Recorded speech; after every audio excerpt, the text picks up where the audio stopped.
বৈষম্য বিরোধী আন্দোলনে গ্রাফিতি সজ্জিত করে ছাপা হচ্ছে 2024 শিক্ষাবর্ষের প্রাথমিক মাধ্যমিকের বই। প্রায় আমূল পরিবর্তন করা হয়েছে সব বিষয়ের সূচিপত্র। নতুন করে যুক্ত করা হচ্ছে মুক্তিযুদ্ধের ইতিহাস। হেফাজতে ইসলামের দাবি মেনে ধর্মসহ বিভিন্ন সিলেবাসে পরিবর্তন আনা হয়েছে। আদিত্য মামুনের রিপোর্ট। জুলাই মাসে ঘটে যাওয়া আন্দোলনের চিত্র এমনকি বিভিন্ন ঘটনা সংবলিত হয়েছে প্রাথমিক মাধ্যমিকের নতুন শিক্ষাক্রমের পাঠ্য বইগুলোতে। 1 জানুয়ারি দেশব্যাপী শিক্ষার্থীদের হাতে যেসব বই পৌঁছবে তাতে স্থান পাবে তাদের রচিত ইতিহাস। বেশ কিছু সংশোধন পরিমার্জন এগুলো হয়েছে, বিশেষ করে জুলাই গণ অভ্যুত্থানের কন্টেন্ট। বড়সড় পরিবর্তন আসছে বাংলা, সমাজ ও ধর্ম বইয়ে। প্রাথমিক থেকে মাধ্যমিকের সব শ্রেণীর বাংলা বইয়ে সংযোজন বিয়োজন হয়েছে লেখক তালিকাও।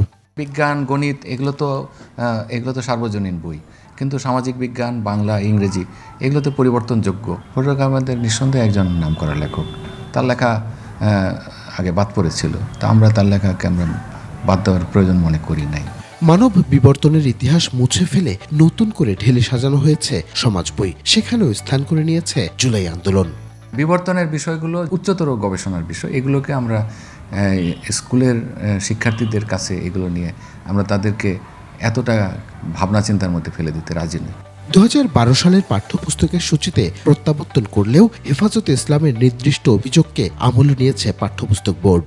হেফাজতে ইসলামের 17টা দাবি ছিল, তাদের অনেক দাবি তো গ্রহণ করাই হয়েছে। তবে তাদের একটা বিশেষ কনসার্ন ছিল যে এই ট্রান্সজেন্ডারের ইস্যুটা, এই জাতীয় বাংলা প্রতিশব্দ ব্যবহার না করা।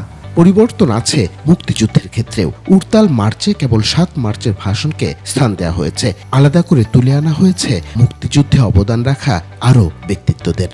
ওভারঅল 71-এ যারা ভূমিকা পালন করেছে সবাইকে এখানে আনা হয়েছে। বঙ্গবন্ধুর জায়গায় আছেন। তাজউদ্দিন আহমেদের কথাই যদি বলেন, মুজিবনগর সরকার, সেটা তো উনি প্রধানমন্ত্রীর দায়িত্ব পালন করেছেন এবং যুদ্ধটা পরিচালনা করেছেন।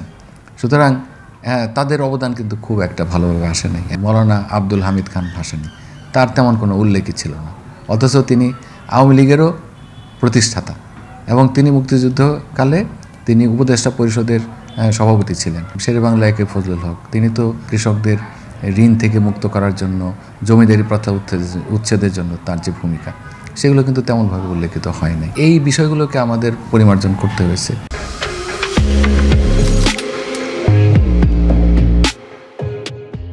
দশটি শ্রেণীর 650 রকমের বইয়ের প্রায় সবগুলোর প্রচ্ছেদেও থাকছে জুলাই আন্দোলনের গ্রাফিতি। শিক্ষার্থীদের দাবির পরিপ্রেক্ষিতে এমন সিদ্ধান্ত নতুন প্রজন্মের মধ্যে স্বাধীন চেতার বিকাশ ঘটাবে বলে মনে করে পাঠ্যপুস্তক বোর্ড।